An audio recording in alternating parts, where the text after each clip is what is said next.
A difference now. Yeah. I can tell a difference It now. makes a bit of a difference. Yes, it does. Yes, it does. Good stuff. Glad that it worked. Glad that we got it ready. Okay. We're literally stumbling and bumbling through the races, but that's the whole point of the thing, right? We already did the thing, sort of. We went live and then we didn't do the intro. You know? Should I just play it and then stop it again? We gonna run the intro again?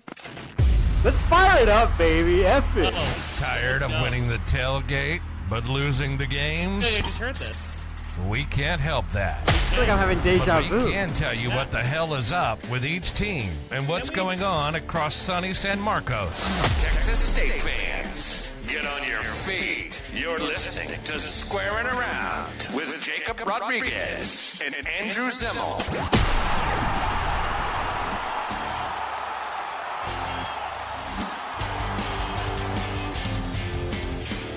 Let me ask you something. What's the point of paying for a $300 microphone if it's not going to work when you start a recording? The hell is up with that? That's a question for you and your accountant. Thank God I was going to donate this microphone to the athletics department because when a coach joins our show, the audio is so awful most of the time. There's been a couple coaches that do it right. GJ, he's obviously on a few things. But you know what? That whole thing that we just did is kind of like the whole point of this podcast that I wanted to do, Because there was a conversation, just real quick. There was a conversation a number of years ago where they were going to become like a multimedia sports athletic department. Whatever happened to that? What? I remember them Texas saying State?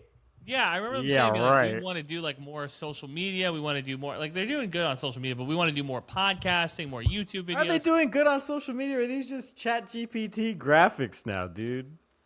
I will say before they were doing really good. Remember they had like the impressions, and it was like, oh, they're the number one impressed Sunbelt team. You remember that? Where it was yeah, oh, remember, and then that guy asked for more money. He was like, hey, I'm kind of making like minimum wage. Oh, is that was Alex, right? And everybody was like, nah, we don't need this guy. We don't need graphics guy. Then we won like 7 games, and people were like, we don't need graphics guy anymore. No, like, we really don't. And we love Alex. Shout out Alex. And low key, do you need graphics guy if your team's good? It helps. I think it does. Helps a little bit. I think it helps you to stay king of the hill. But sorry, we went on a sidetrack. I digress. But I've been thinking about that as well. Yeah. I mean, especially in this day and age when we'll get into it as well. But Andrew, I've been reading tons of like self-help books, memoirs, a lot of nonfiction. Right here on my desk, The Art of War, Sun Tzu. You can tell this is a ratted, tattered copy I've had since high school. Is Sun Tzu self-help? Yeah, I think so. Okay. The Mental Game of Baseball, dude. Sports performance work. Been reading a lot of that stuff lately. I'm just saying, it's like this podcast. Like, have you ever... First of all, to tell this story, I have to tell another story, Once upon a time, I went through a breakup, started reading a lot of memoirs, right? That's a story within a story, but we're going to focus on the memoir part. And I wrote this memoir, or I read this memoir. There you go. That was written by David Chang. If you don't know who David Chang is, he's like a world-renowned chef, and he made like Momofuku in New York, which is now like a everything brand, and it's crazy, right? He started from nothing. The book is really cool. It's called Eat a Peach. It's awesome. Still one of the best books I've ever read. If you ask me, hey, Jacob, where's your copy? How come you didn't point it out right now on your books? What's up with that? That's because my copy I gave to a girl that I liked. And guess what? She has a boyfriend now. So I'm never going to get that copy of the book back. Worked for her. Worked for her, yeah. Yeah, worked for her. But they have this segment, or like this... chapter in the book. Yeah, segment. Sorry, I'm a TV boy. But... They're talking about the long and hard and stupid way. And so there's this scene in the book where they like invite like a new chef over, or, there's always people trying to come to this restaurant and like learn, and like become like the next great chef. So this guy comes over here and he starts like cutting stuff or like prepping stuff. And the main dude, David Chang, sees him. He's like, dude, what the heck? We don't do stuff like that around here. We don't cut corners. We do things the long and hard and stupid way. Which is like committing to like a standard of something that like even if like nobody else understands it, you know why you're doing it. You know what I'm talking about? Are you picking up what I'm putting down? I am picking up what you're putting down. I know a lot of people who are like that. I am not one of them, but yes, I understand where you're coming from. You cut from. corners and things? As often as I can. But even in your career, like you've done things. Let me tell you, perhaps the long, hard, and stupid way. If I could have cut the corners, trust me, I would have. I mean, I told the last time we did an episode, I did tell everybody that I literally just FOIA'd for everything the Texas Tribune had, which is cutting corners. But also, you know. No, I think that that's smart. I don't think that that is a cutting corners at all. I think that that's just, hey, you know, when the Bloodhounds are going one way, if I want to win the race, I'm going to go the same way as the Bloodhounds. Like, I don't think that you're wrong about that. Me, on the other hand, if you give me the option to do something the easy way or the hard way, I try to take the easy way every chance I can. The only time that I take the hard way, I'm serious, the only time when I take the hard way is when it's been shown to me the easy way will lead you off a cliff. The hard way, you got to go through the bramble and the brush, but you're going to get where you want to go. I'll do the hard way then, and people are like, wow, this guy is such a hard worker. He does. No, it's because I know where the other way goes. Like, I know that the easy path isn't easy. The hard path is the only path. Otherwise, I would 100% cut corners. You crazy? So you're Sisyphus with the rock, but you could 100% very would be just put it on like a pulley system. Oh, yeah. If I was Sisyphus, I would have figured out a long time ago how to roll that rock quicker. Like, I'm cool with every day having to push the rock, but we're going to find a way to make this as easy as possible. Like, let me say this. If you're Sisyphus and you're rolling that rock up the hill and they're going, hey, by the way, we got sports talk radio for you, is he even a rock?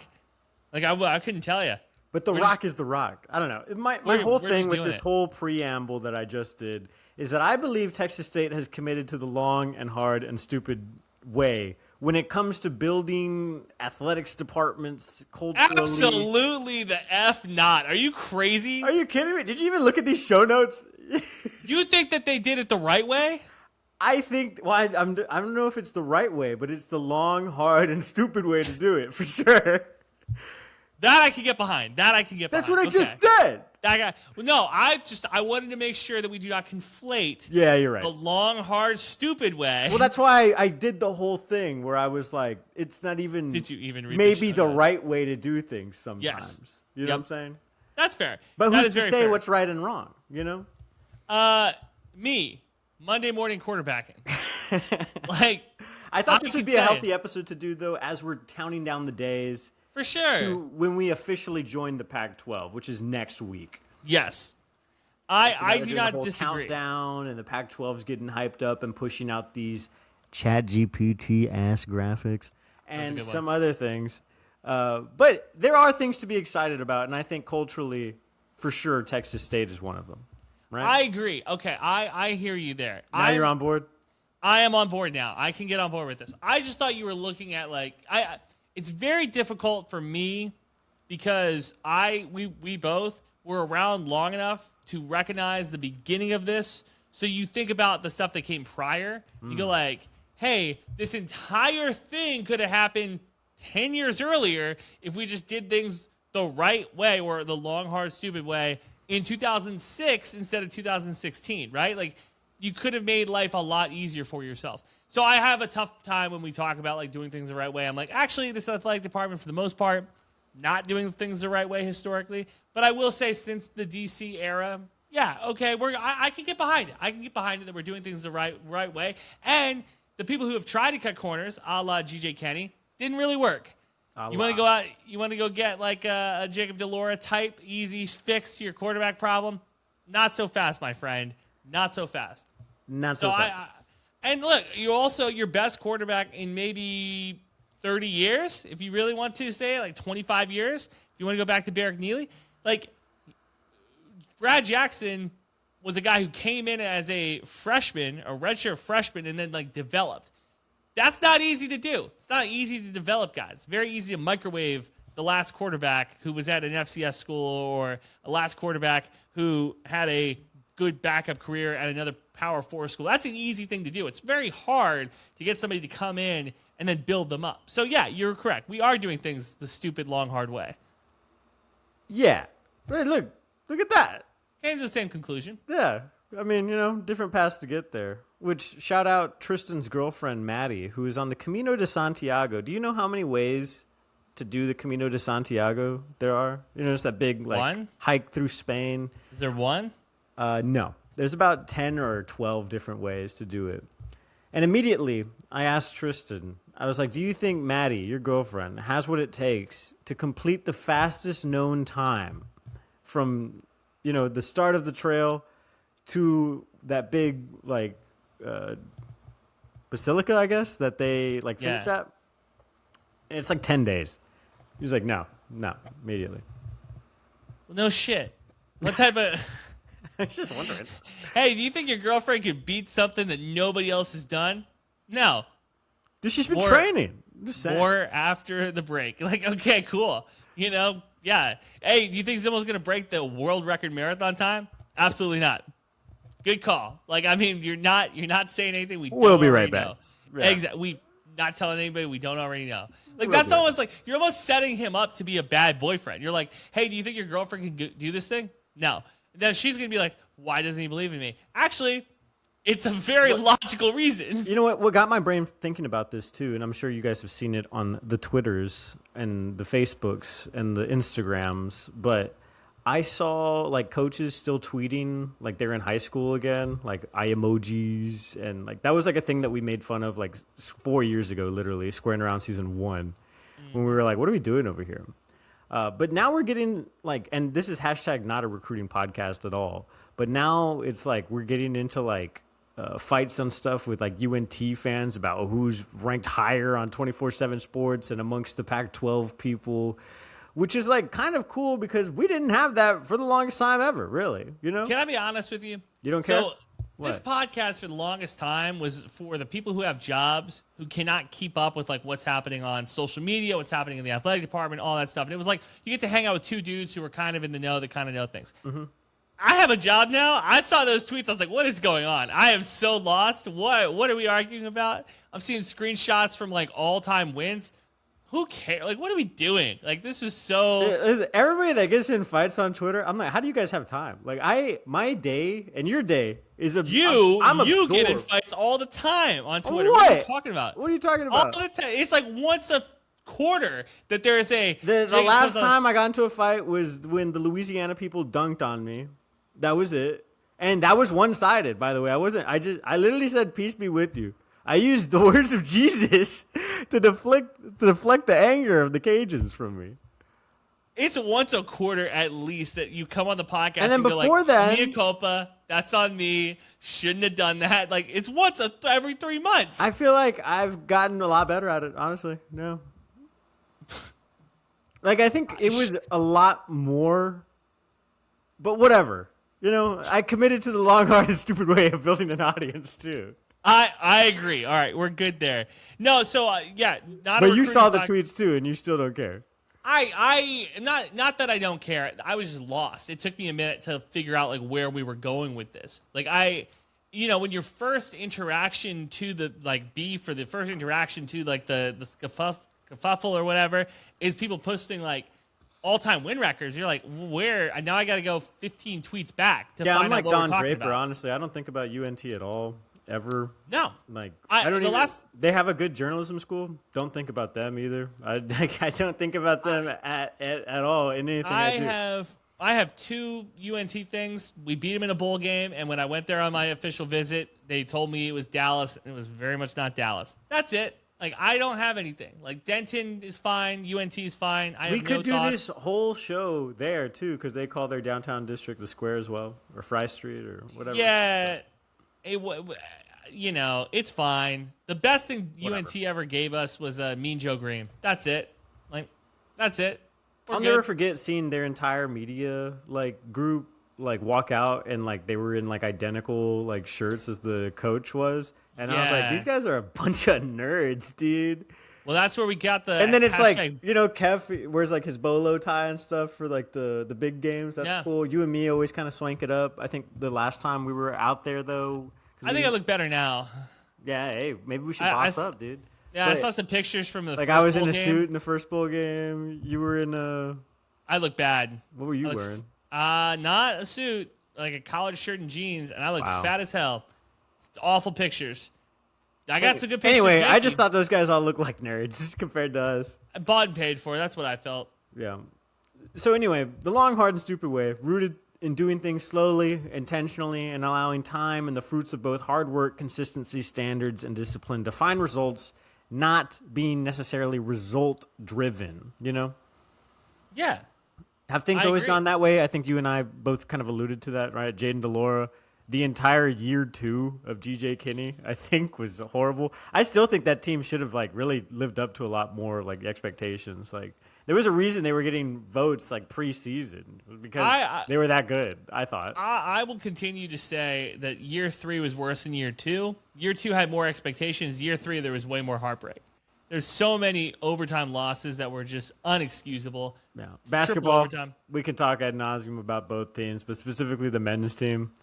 Yeah, and I mean now, like, we can start over for women's basketball. It's a whole new squad, a whole new coaching staff. So you know, we still need to have him on the show. So shout out Coach Chris Kielsmeyer. We're gonna get to you eventually. He'll come on eventually. I'm not that concerned. It'll happen. We did, but again, like. But now you look at this program, right? You look at Texas State. You look at, like, on the eve, essentially, next week. The Pac-12? Of joining the Pac-12, how that was, like, kind of slow-rolled, how there was kind of, even going back to 2 years ago when we were at NRG, how things were, like, starting to get reported with the Mountain West move, which I finally said right, at, like, a point where, like, it doesn't even really matter. And then the Sun Belt stuff, and just, like, the intentionality behind all the moves that Texas State is currently making kind of warms my heart, at least. No? I agree. I think that they're doing it intentionally, but again, you got to think that this started when Kelly Damphus showed up. Like, to be honest with you, like, this is when things really started getting the ball moving. And, yeah, so long, hard, not, I mean, kind of, I guess, because he's only been there, what, like 7 years? Right? It's been like 4, dude. See, and that's the thing. Like, 4 years. He was there like half a semester before GJ was.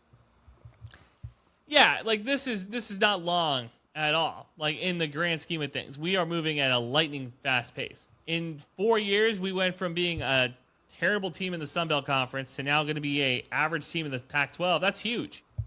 And I will say a lot of the conversation will continue as college football and college athletics continues to move and the sands time shift.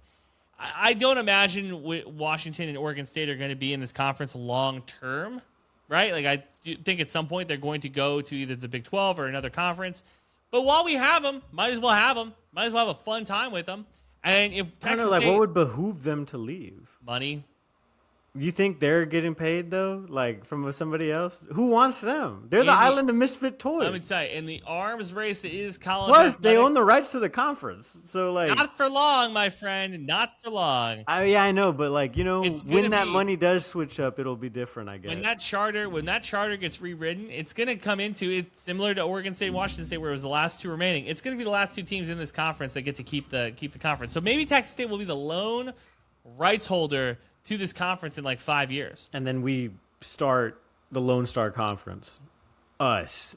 UTRGV. It's going to happen. Wouldn't shock me if all of a sudden by like 2040, it's like, oh my God, I can't believe this guy at UTRGV or Texas State broke this Marcus Allen record. You're like, Marcus Allen? The USC? Yeah. Yeah, Marcus Allen. Crazy. What? The scoreboard. We just live in like a weird time in college football too. So this is a hashtag appreciation post for Texas State, because Texas Tech right now is a dumpster fire with the whole Brendan Sorsby situation. When that happened, right, that episode that we did that week was 42 minutes long. Texas Tech, Cody Campbell, the athletics administration, came out with a 22-minute long Zoom podcast that they did talking about their decision leading up to Brendan Sorsby. Also, spoiler alert, if you guys just were under a rock this week, the NFL ruled basically that they're not going to have a supplementary draft. This is after Brendan Sorsby was like, listen, NCAA, I love you, but I'm not going to be here. Did you read the press release from him? Yeah. From the Players Association? Yeah, the NFLPA wrote to Sorsby and his lawyer and were like, hey, we're not going to have a supplementary draft. We haven't had one in like several years. I think it's been like literally 6 or 7 years since they've had a supplementary draft. You know why I know that? Because who the hell cares about the damn supplementary draft? Nobody. They threw the double bird at him, man. It was like crazy. He was the only person to enter the draft, which, honestly, that's embarrassing. To enter your name in the supplementary draft and be the only person? It's that part. It's also the part where the NFLPA says the reason that you gave, it kind of like you half-assed it. Like you didn't even really tell us anything. At no point did you say, hey, sorry for gambling away like $9,000. No, it was more than that. It's $9,000 feels like everybody keeps throwing it. He gambled more money than $9,000.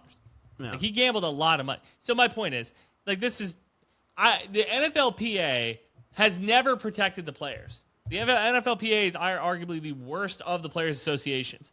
The fact that they looked at Sorsby and was like, we're good, that says right through you, Buster. Ton. Says a ton. Because normally this would be the time where they get to like fight for a player, fight for players' rights. But he's not a player either. But they could. But he's not an NFL player, though. And I understand that. But they could have used this as a point to like, hey, we're going to fight because you set the precedent. Now if an NFL player, an actual one, gets hit with a gambling accusation, they have a precedent now of defending this type of action. But I think they're already pretty sensitive to that because you also can't do that shit in the fucking NFL, you know? Yet. It's only a matter of time, man. Nah, man. If we get to that, then we get into shaving points. Then we get into like what every guy at the barbershop tells me when I walk in. Oh, they're registered as entertainment industry. You got to watch out, man. Think about this. There's only one player in the NFL who was like an actual name who got hit with any sort of gambling issue, and that was Calvin Ridley. Calvin Ridley had a bookie, and that was like, but he got back into the league. He got to continue to play. His career didn't end. So, it does not surprise me. It would not shock me in any way. What did shock me is the PA giving him the double bird. I thought for sure the PA would want to step up and try to do something. Well, they don't care. The PA, I felt, gave them one single bird, and then Sorsby and his lawyer immediately were like, we're lawyering up. We're going to take this to court, which is insane because you're telling the NFL and the NFLPA, who have billions of dollars, and they could wait this thing out if they wanted to. Meanwhile, Sorsby's probably just burning through millions and millions and millions of dollars of NIL money that he got, from Texas Tech. And here's the other part. Could have just stayed at Cincinnati, brother. Here's the other part, the Sorsby part, right? So let's say he goes into the draft in April. Every other quarterback gets to mess with their worth, right? Arch Manning has a great season. Okay, he climbs up. A quarterback has a bad season, he's going to fall. Sorsby's kind of set. Like, he had a second-round grade. He probably will continue to keep that second-round grade. You could see him on your team. It would not surprise me if a team drafted him. I think I'd be more surprised if a team was like, we're good, if they think he could actually compete and win, than just blackballing him.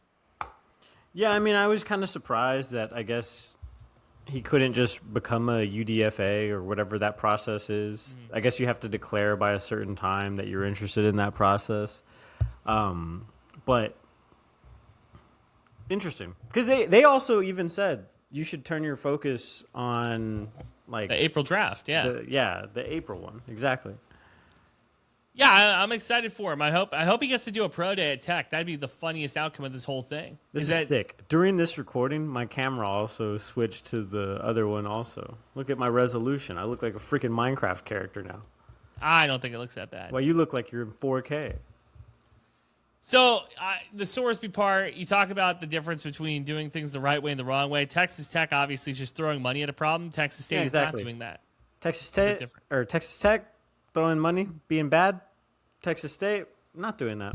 And I really hope that Texas State plays the University of Texas at Austin, which I think they are. I've been given no smoke, no flames, no fire to believe the otherwise. We're supposed to play them. We're supposed to. Yeah, we're going to play them. It was that whole Tech thing, we're going to buy out everybody's contract, and then I tweeted the documents. That was literally the last episode that we did, actually. At this point, man, I don't think it's going to I don't think that anything can change. I think everybody's pretty much locked in. If anything does get to be changed, that would really surprise me. That would shock me. It was surprising before. It would be shocking now because everybody, not only from a athletic standpoint, but from a coaching standpoint, Texas does not want to have to pre-scout Tech when they've already started doing game plan stuff for Texas State and Ohio State, to be honest with you. To be perfectly honest with you, Texas's biggest reason not to play this game isn't because of anything outside of the fact that they have Ohio State week 2 and they do not want to have 2 Power 4 games back to back. And that's not to say Texas State can't win or play tight or whatever. I'm just saying Texas Tech would be a different monster to have to face and prepare for than Texas State, for sure. It's a win-win, honestly, for Texas State, because if Texas State goes in and loses, all right, we get paid. Texas State goes in and loses by a little bit, and UTSA gets their asses kicked. We're better than UTSA. And Texas State wins. Now we're all of a sudden a top 25 team. So it's like there's a no-lose situation for Texas State. A can't-lose situation for Texas State. For sure. It's a rare, you go to the club, and they just hand you a couple bottles. You're like, how can I lose? It's kind of like going to... falling in love with a bartender for a couple of weeks. Yeah, who would do that? Who would do that? Not me. It worked out for what it was supposed to. Last thing on the rundown, you had Pablo Torre on here. I didn't quite understand that. Oh yeah, well Pablo Torre won a Pulitzer, but now he's going through this crisis of conscience basically. And he did this interview with the New Yorker about the role of sports media, specifically sports journalism in this new digital landscape, because having a brand, and now it's weird too, you'll see, you and I were having a conversation about a very young reporter in Milwaukee yesterday, and how just that wouldn't be a thing 10, 15 years ago, but now it is. Guys will graduate from college, start in San Antonio, I did. When I did it, I was one of the first people to do it in Texas too. But hold on, but I have a okay, going hang from on. Let me get this whole point off. Yeah. But so the evolution of sports media too is you can follow the track from when political coverage started getting sportsified as well, around the horn type shows on Fox and MSNBC, NBC, C-SPAN, these 24-hour networks, CNN, all that was crazy because it's kind of like what Pablo Torre is fine. The part in my take of it all is now it's just journalists putting themselves against each other instead of focusing on the actual the work itself and holding people's feet accountable or holding the powerful people accountable, the LA Clippers, what he won the thing for, and just different things like that instead of yelling at your best friend on a podcast about the LaMelo trade. I don't know. Yeah, 100%. I want to just do one little thing. You going from a producer role in college to behind the scenes in TV, I think is more normal than somebody going from college and then going on to be on TV. And the reason I think it's more normal is because I don't think the people who watch TV want to see 20-year-olds on TV. I've always said this. They don't. You don't. Yeah, that was always my take. The Pablo Torre of it, yeah, Crisis of Consciousness is hilarious to me because he knew what he was getting himself into. He worked at the worldwide leader. I don't know why he all of a sudden is acting like now he's oh man, I'm a bad person. Yeah. Oh my God, this is no. I got to do a 20-minute interview with the New Yorker after I win a Pulitzer. Wow, I'm Pablo Torre. No, yeah. Also, shut up, man. Knicks won the title. Shut up. Go. People got real problems here, Pablo. Yeah. So anyway, I mean, I'm worried about Texas State gymnastics. That's what I'm worried about. Dude, don't get me started on that. That opened. I was excited for it, and then somebody brought up a bunch of all of the negative press in college athletics over the last 10 years. I would say 60% of it has been football and domestic violence related. And then 40% of it has been sexual abuse in gymnastics. So those are the big stories that ruined college athletics. That's a big part of it. And they were you're just opening yourself up for more problems. So super cool. Ruined my high on that. Say, more money, more problems. Obviously, we hope that stuff never happens. But when you do things like that, it does open the door for bad people take advantage of bad things all the time. So long, hard. You don't even have to the ideal situation to take advantage of something for a bad person. You don't need. Bad people are just going to do it anyway. So the long, hard, stupid of it is Texas State football. They did it the long way. They probably took a lot longer than they needed to. They did it the hard way. They had to build quickly, and now they're going through the, like, let's develop. And they did it the stupid way. They went to a conference in the Pac-12 that I'm hoping is really happy and really excited, but also at the same time, we still don't have a travel partner. Dallas Baptist University. DBU. The University of Texas at San Antonio. University of North Texas. Do you think if Gina Ortiz had more time on her hands that she would go after UTSA? Do you think that's the next person she goes after? Is UTSA? Dude, all she does is go after things I like. A walkable downtown. Hates it. The Spurs. Hates Wemby. Hates Spurs Jesus. That was crazy. Yeah. Spurs Jesus also like a polarizing figure in the Spurs community. Now hates Kanye West. Mm-hmm. Yeah. Gina Ortiz-Jones, man. Next time she comes to the studio, I'm going to ask her some questions. I voted for her. I regret it. I'll be honest. I don't live in San Antonio anymore. She's been a pain. He's one of those ex-San Antonio Patriots, or what do they call it? Like an expat from San Antonio? Expat from San Antonio. I regret it. I'm not going to lie to you. He manipulated the election, then immediately fled the state. Yeah, I'm the Peter Thiel of San Antonio. Wow. Yeah. Hate to see it. How are you? I know you've been busy. I've been hella busy, dude. Brother, it doesn't end. That's why we've committed to the long, hard, and stupid way of this damn show. Of this stupid podcast, bro. Oh, my God. Anyway. Never have I ever been more close to canceling Squarin Around than I have been this calendar. These last 2 weeks, oh, my God, bro. Like, all I'm thinking to myself is we just got to get to football season. Just got to get to football season. And we know how to do it. We've done it for 4 years. I mean, even before that, beyond that. Yeah. You know? In college, we did it. But the doldrums, they exist. Yeah. We do need to get Chris Kielsmeyer on the show, though. That's the next call we make. All right. Thanks, everybody. Thanks for squaring. Look at this. An actual episode from us from once. Thanks for listening. New episodes out every Thursday. Follow the boys on Twitter. Eat 'em up. Eat 'em up.